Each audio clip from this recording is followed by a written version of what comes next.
What you're seeing here is Kinect's ability to see into the room in 3 dimensions. This is not a normal image, this is a 3D model of the room. So you can see as the camera perspective is being rotated, we're rendering the entire room in all of its depth and 3D vision. The other thing you'll notice is the high fidelity of this 3D sensor.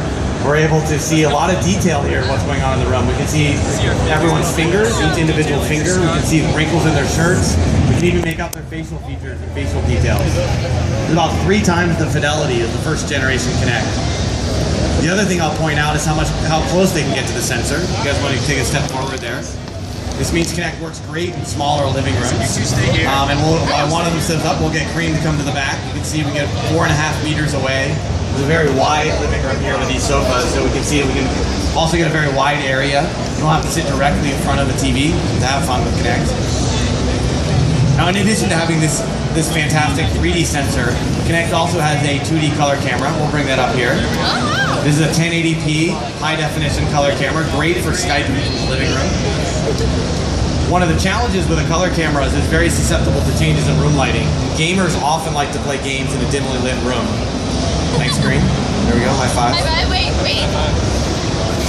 There we go, thank you very much. Now, like I said, color cameras don't work well in a dimly lit room. Gamers often like to play in the dark. So we have a new technology called Active IR. We'll bring that up here. This connects ability to see in the dark. True night vision for the camera. We'll actually take that one step further and we can remove the ambient room light to give us a very consistent image. To show that in work, we're using a flashlight. This flashlight is simulating some of the variations in typical living rooms. It makes side lit, back lit, front lit. All of those variations wreak havoc on the color image, and you can see in Active IR, none of those variations are present. We have a very consistent image, great for computer vision, like recognizing who's in the room. So this is a little bit about Kinect's vision capabilities. Let me talk about its brain. Its ability to turn that into an understanding of what's going on in the room. So first up is skeletal tracking. Here we're seeing our volunteers in skeletal form. All of their movement, 25 joints tracked in real time. We can do this for up to 6 people in the living room simultaneously. And you can see how expressive their movements are. You can see a lean in the spine. You can see a shrug of the shoulders. We can even make out their thumbs and their tips of their hands. So we can see grabbing motion, we can see rotation of their hands. All that fidelity available to power next generation gaming experiences. Getting some Hadouken up there, some dance moves we're seeing. So next up we'll bring up orientation. Not only do we see the rotation of the bones, we can see how they're orientated. So we can see a twist of the wrist, a spin of the leg. Now when you're doing a tennis swing, you can actually put top spin on the swing, back spin. You do a bowling move. All of that subtle movement, giving you true analog mastery and control of your game. Now we can combine all this understanding of movement with a physics model to really understand muscles and forces. So here we're seeing their muscle representations. As they shift their weight from one leg to the other, you can see the force transmission through their body. If I can get you guys to take a jump in the air. Ready? There we go. When they're mid-air, their body goes completely green, they're unloaded, there's no forces at play. When they land, their weight is redistributed back through their body. If you guys want to take a squat down, give me a good exercise squat. They're feeling it in their thighs. We're seeing the bulging there representing the torque in their legs. And then finally you want to give me some punches towards the sensor. Those gaps, those white circles are showing how much force is being applied. Now put your back into it. Actually transfer your weight while you're punching. Like on the screen, Kamehameha. You can see through that understanding of movement, we can see the weight transfer and see how much more force is being applied when they actually transfer their weight in the punch. So this is great also for fitness scenarios, but any trainer will tell you need to know more than just movement. You need to know heart rate as well. So Kareem, if you mind stepping in front of the sensor, we're gonna have Kinect measure Kareem's heart rate. What's happening is as his heart is beating, there's micro fluctuations of blood flow in his face, but visible to the sensor, but not visible to the human eye. So we use our color feed and our Active IR technology to see those fluctuations and measure Kareem's heart rate here in real time. Great for fitness and exercise scenarios in the living room.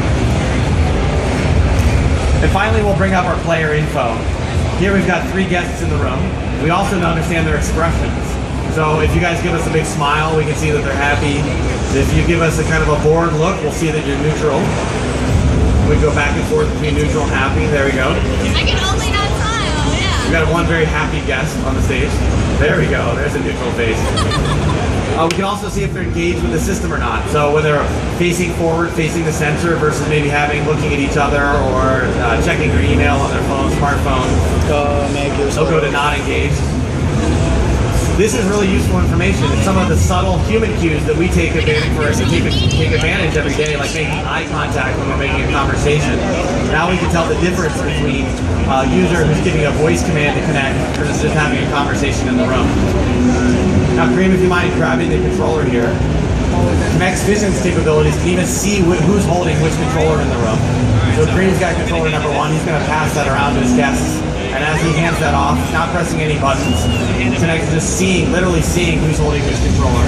If you guys want to change places, they'll change places on the screen. That's as well. too cool. So this is great for multiplayer gaming scenarios. You can jump right into the game. Kinect already knows who you are, knows which controller you're holding, knows where you're sitting in the room. We can split the screen relative to where you're sitting in the room for a really great instant jump-in multiplayer gaming scenario in the living room. And finally, we'll turn on what we call our third thumbstick. Okay. Now, we've got our controllers have 2 thumbsticks, 1 for each thumb. If you watch a gamer sitting on the sofa, they don't sit still. They're always leaning into the turns, they're flinching, they're really moving and getting into the gameplay. We can see that movement and represent that as the third thumbstick that you see on the screen here. So now even when you're holding a controller, getting into your first-person shooter game, all that subtle movement you're making on the sofa can really enhance the gameplay. So it does matter when I lean into. So there you go, a quick walk through the next generation Kinect. Finally, when I do this. We can support up to 6 people simultaneously, so we get a couple more volunteers to join us. We'll turn on skeletal tracking, and we can do 6 people at the same time. So come on up, yeah, just jump in. Who's We got gonna 3 more people, and we got 4, 2 more.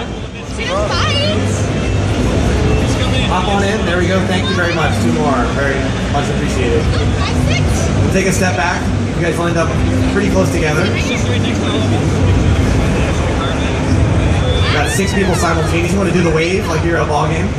There we go. Start on the right. There we go. All the way through. That is cool. Maybe some favorite dance moves. Oh, look at these 2. Beautiful show. I love it. There we go. Thank you very much. So we'll start our next demo in about 15 minutes. If you want to come up on stage, take a look at it yourself, ask any questions, more than welcome. And thank you volunteers very much.